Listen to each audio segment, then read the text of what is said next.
We're live. We're live. Ladies and gentlemen, what a crazy time to be doing this. Like, the audio for this episode is going to drop, at a proper time.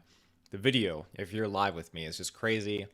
It's just, I've got a busy weekend ahead. Just played Warzone, just watched Dexter. Like, it's just crazy. But today, right now, we're going to be talking about Halo Infinite. This is a game that I have been anticipating and been getting more and more excited for, which I'm very happy to say because when this was first revealed and the slight things they were kind of showcasing for it, I was kind of getting a little bit defeated on what to expect. They completely turned it around for me, and we've now come to the official release for this game, the campaign, I should say. So I am going to do a couple of plugs. I'm going to get into that and the multiplayer. And again, I've not beaten Halo Infinite, but I'm just going to kind of go into like more overall first impressions, just kind of go into the little bit of the campaign I've touched upon so far. But you can find us in the search bar. GeekVerse.ca is our home base. GeekVerseCast our Twitter. GeekVerse on our Facebook. Be sure to check us out on our Facebook because we have ad-free, exclusive early content available there. On top of that, you can find us on our Patreon. And through our Patreon, you can get episodes. Did I say early ad-free? Oh my god. Oh my gosh. It's like 2:30 right now. My mind is so frazzled. I'm still thinking about the Dexter episode, which we are reviewing weekly. So be sure to tune in every weekend because we do Dexter reviews. We also are doing Hawkeye reviews every week. And we will be doing Book of Boba Fett when that drops at the end of December. What else do we have? Spider-Man No Way Home review that'll be coming next week. We have newscasts that are dropping weekly. And be sure to tune into our Patreon as well because I believe our Matrix retrospectives are dropping there. Um, yeah, in celebration of Matrix Resurrections, we are going through me, Kirklin, Travis, the original 3 Matrix films, so you can definitely check those out. Those are super good times. But yeah, without further ado, let's get into a little bit of Halo. Again, this franchise has been an absolute staple for me. It has been a pillar in my gaming collection growing up. Assassin's Creed, Star Wars titles, and Halo. Halo is just the top of the trinity, the trifecta. And it was definitely for me at its peak when we were hitting Reach, and progressing from there it got very, very much into a new realm for Halo, I would say. And Halo 4 I liked a lot. An extra oomph to Halo 4 was really just the community and the fan base and just having my friends just kind of go on that adventure with me in the campaign. Halo 5 came out, and that was more so me. I liked Halo just because of the nostalgia, but it's definitely a significantly weaker one of the franchise. The multiplayer was good, but it didn't rope me in. Like, I mean, Halo 3, Halo Reach, those are hard multiplayers to top. And Halo 5 definitely expanded on so many things and was just trying to become much more of that competitive, shooter multiplayer arena style game. And that's okay. I mean, I totally understand that these games, they got to develop and they got to keep on growing and expanding their different, multiplayer realms and communities and such. And when we get to Infinite, it's really a breath of fresh air because I feel like, okay, they've taken a lot of good things that they've been building up in Halo 4 and then Halo 5 Guardians, and they've established this great foundation of an original Halo gameplay mechanic in the multiplayer, and then they've thrown in the nice, growing aspects of these new Halo games with the multiplayer, and I absolutely loved it. Again, the multiplayer came out first. We got to dive into that. I played a little bit of Dylan Muss, and it's just been fantastic. It's seamless. It's fluid. It just is a great overall time, and it's super competitive. I love just how in-depth it goes. And again, there's just a few game modes that they have available, like CTF, they have Slayer, and another one, it's kind of like holding zones, almost like domination, I guess you could say. So they are adding more. I believe they're adding more like arena, free for all, and a couple other things next week. So that'll be something to look forward to. But again, the weapon arsenal, it's cool. Whole variety of new weapons you can dive into, and you can use a lot of familiar ones as well. And the maps aren't too bad either to learn and just kind of like play around with. They're a lot of fun. It's nice that just got all these different vehicles and the mechanics as well. Now there's a lot more depth added to it in the campaign is what it comes to like your arsenal. Just from what I've got to experience in the multiplayer aspect is just the different abilities you can add to your suit. You know, your grapple shot, and you know, your like super slam punch you can do, a deployable shield out in front of you, all those different types of things. And it's great. It adds that versatility to Halo, which just adds to like what you had in like Halo 3 with these different abilities you can toss out, or in Halo Reach, armor abilities, just expanding off of that kind of gameplay mechanic. And when you get to the campaign, it's nice because these things become part of your suit as you go through the campaign. You're upgrading parts and enhancing certain mechanics, and it's really, really nice. I particularly really do like the grapple shot. I like how you can incorporate it into, you know, grabbing things, dealing with enemies, all that kind of stuff. It's really, really nice, and it's a breath of fresh air. I didn't know Halo needed something like that. It's a very different mechanic, in my opinion, to have that, and it works quite well. Uh, on the front of the on the front in regards to the campaign, I'm going to dive into some spoilers now. So if you haven't played, go play it. It's free on Games Pass. Try it, then come back when you can listen to my thoughts. I love The Banished. Halo Wars 2 totally blew my mind. I got sucked into that game. I got sucked into the realm of like Atriox's history, his backstory as a character, how he defied the Covenant, and the whole dynamic between him and the Spirit of Fire and Cutter, like Captain Cutter. It was fantastic. I loved it. When I learned that we were getting The Banished in Halo Infinite, it blew my mind. I went ecstatic. Like, yes, this is you know, the succession of the Covenant. Like, and I love the dynamic of the story of where you have this powerful regime, and it's just because of them falling and crumbling in their wake, just has been like a splinter cell, a fraction of that. And at the end of the war, you had the Storm Covenant, and you got the Banished, you got all these different branches that's just breaking off, just been trying to fill the void of the powerful religious regime of the Covenant. I don't know what it is about that aspect. It's kind of like the First Order being the surviving broken shard of the Empire. And I just love that kind of narrative in these stories. That's something that pulled me into the Banish significantly. So when you throw into the mix as well Cortana and what she was trying to do in Halo 5 Guardians, Infinite has basically cleaned the slate, it seems like. And even a little bit with the slate cleaned in Halo Wars 2. And that kind of crushes me a little bit because of certain factors. Again, I need to know more on the story with Atriox and what goes, but the fact that we got him at the beginning taking on the Chief, I was giddy in my chair. I couldn't contain myself. And now getting to the point learning that he was killed off screen, all that kind of stuff. Again, I have not progressed super far into the campaign, but I've played enough to kind of just talk about, you know, the story, the trajectory of the story, development, and again, the game mechanics. So I felt like those are the important things right now to talk about. And then when I get further in the story on a newscast, I'm going to dive more into that and talk with the other geeks about that kind of stuff. So at this point, to me, Atriox has died. But like a wise man once said, Kirklin Patzer, that off-screen deaths usually don't always result in them being officially dead, and they can come back. So I am holding high hopes that Atriox is actually going to come back, because I can't remember the name of the brute that's taken his place, Ekinus or something like that. And he's basically filled in the void and taken over the role of leading the Banished. So again, they believe that Master Chief was dead because Atriox got into a brutal fight with him, casted Master Chief out into space, into the void. I guess a period of time went by. I wouldn't know how long. Jessica in the chat, are any other geeks currently playing? I'm assuming Dylan is. I know he was playing the multiplayer, but I don't know if he's dived into the campaign yet. And I mean, Travis said he thought about it, but then he didn't do it. And Kirklin, I think he's busy playing other games right now. So I am basically alone on that front, at least for the time being, to do the review. Hopefully by the time we do like another newscast or something, many more people have played it and I can talk about it with them. Yeah. But what else is there? We got the Banished. We got Atriox. I'm pretty sure he's going to be kicking around still. And then we get into the narrative of Cortana. And so they combine the story in from Halo Wars 2.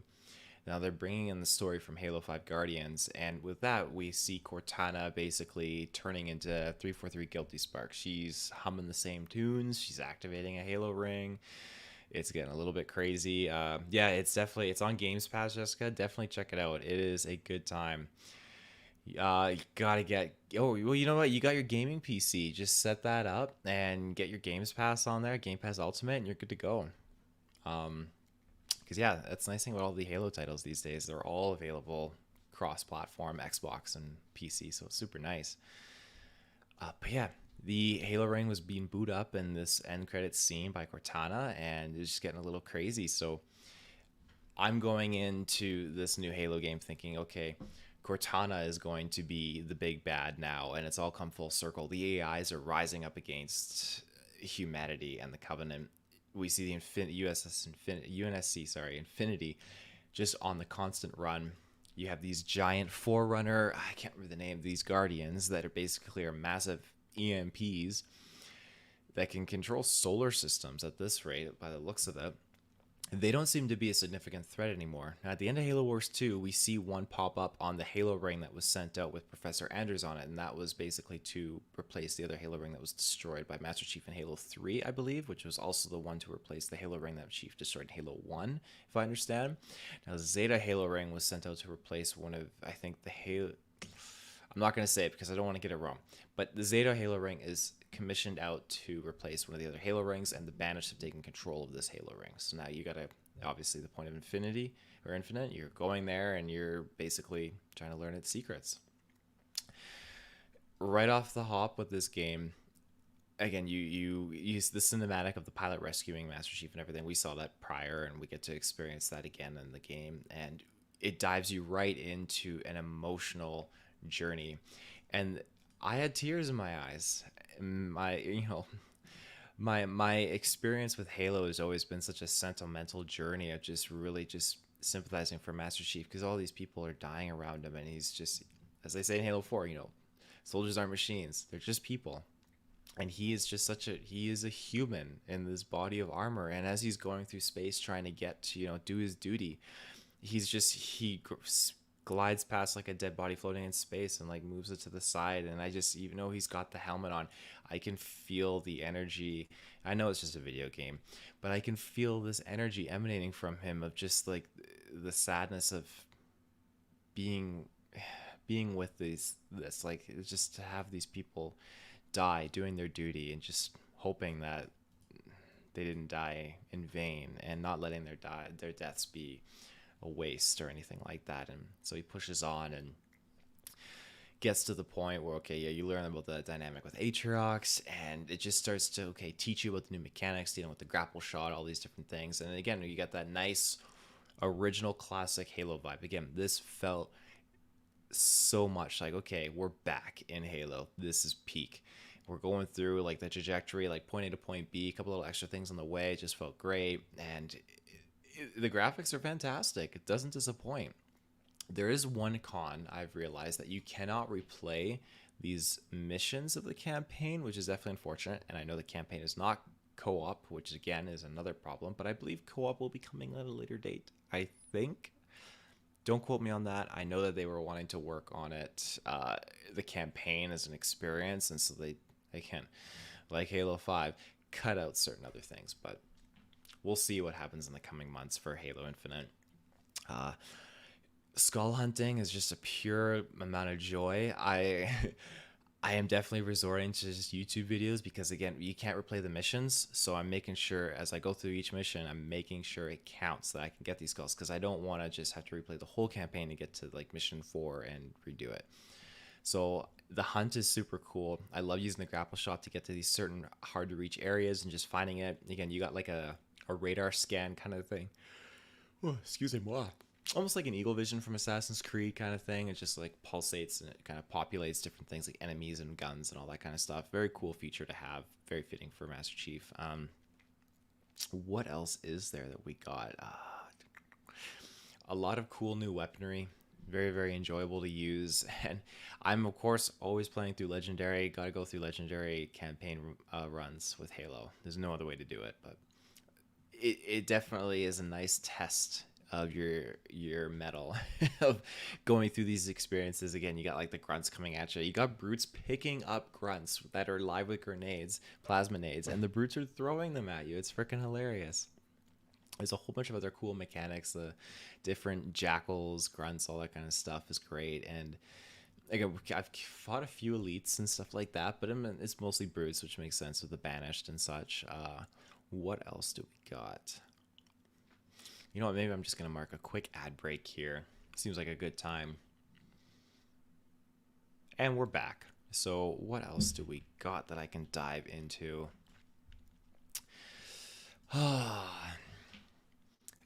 They've changed up how boss battles work. Previously, you would just get into areas where the music would change and you just have to really fight hard, and the characters that you would fight wouldn't necessarily be significantly different. Now I say that, but in retrospect, I know Halo 2 had that difference of some of these boss battles being very iconic, I guess you could say, or very much set in their own like experiences. I say that because you have the one elite that you had to turn on, that false, not that, the heretic, and you have 343 guilty spark you had to fight too. So I guess Halo has always had kind of like these different battles setups that you can kind of go through. I'm feeling like, again, it's significantly different this time around because there's one brute.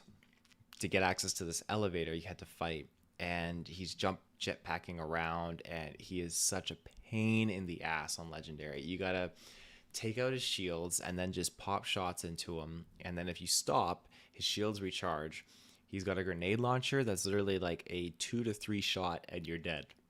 It is the most horriblest thing, and getting through that made me kind of think like, oh man, there's gonna be even worse. So that was still like at the starting point of the game. I'm thinking, okay, it's gonna be just all uphill from here. So again, getting out to the open world, the Halo ring, it's gorgeous. The landscape is fun. You get to call in arsenal vehicles, stuff like that, and it's just, you got the forts you can kind of pursue and attack, and it's just such a great experience that is refreshing for Halo. And I know I'm extremely biased because I am a massive Halo fan, but the story so far has been an absolute delight. It has been super joyful, and the score is incredible. I've been listening to it nonstop whenever I can. Pop open that Spotify and listen to it. I highly recommend it. It's got a breathtaking amount of classic and new beats just for the Halo world that's just compiled together. It's so nice. What else do we got? I'm just gonna kind of touch upon the humanity part of Master Chief. When he comes in contact, I think you get your first shield enhancer, your advanced shield module, when you find another Spartan that's dead and she's been there for almost a month. That music kicks in and you just feel so sorry. And like the Master Chief, you see him in the scene, he just reaches forward and he just holds her shoulder. It's so saddening to see this. I'm a huge fan of seeing all these more these Spartans pop up. I'm definitely biased again and a fan of Spartan 2s.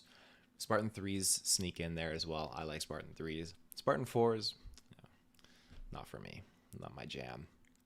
I'm trying to think though, what else do we got? Like, the game it's beautiful. The open world aspect is just, it's changed the pace. The multiplayer for Halo is refreshing and current, and I know that the battle pass, I did pick up the battle pass because I thought, there's a lot of cool rewards in here. I'm playing multiplayer, I want to just rank that up. It takes a long time to grind it. I know there was some issues when they were looking into selling. I think they don't have loot boxes, obviously. I think loot boxes are for the most part a thing of the past, but there's a lot of different aspects to where it's not pay to win by any means, but it's a lot of like pay to skin kind of thing in this new Halo, which is kind of a shame.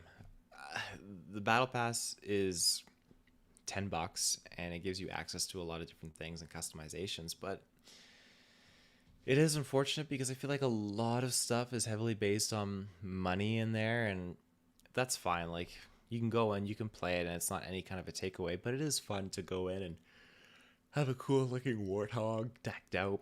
And I will say the customization options are definitely up there. You can get a whole variety of cool armor components, vehicle skins, everything like that, which is awesome. I love that. I remember, if I remember correctly, Halo 5 Guardians had vehicle customizations, at least with skins and stuff like that.